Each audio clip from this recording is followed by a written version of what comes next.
د ګل چاحت سره د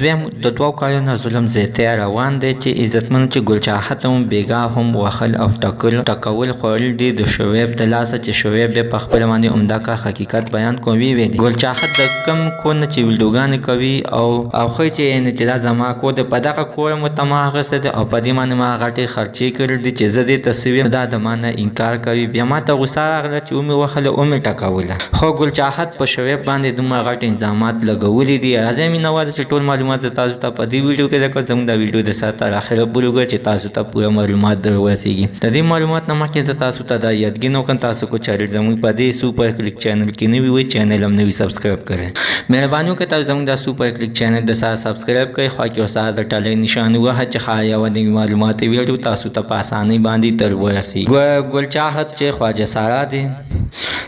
او ډېر کسان سره لین دین ساز کړی دی او په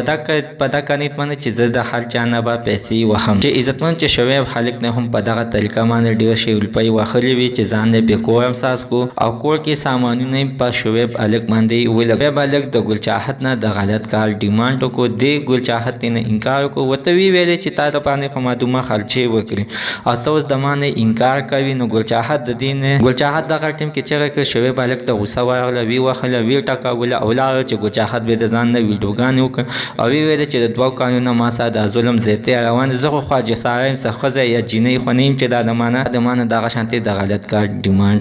کوي عزتمنو اوس په دې دواړو کې کم یو ګناهګار دی حتما نسه خپله رایې لاندې په کامنټ کې شریکه کړئ زموږ د صحیح عزتمن نننۍ ورځې خبر ته د دې ځای پورې د نوي معلومات دپاره د سهار زموږ د سوپر کلیک چینل د سهار سبسکرایب کړئ خوا کې ورسره د ټالۍ نشان ووهه چې ښایي یوه نوي معلوماتي ویډیو تاسو ته په اسانۍ باندې در ورسیږي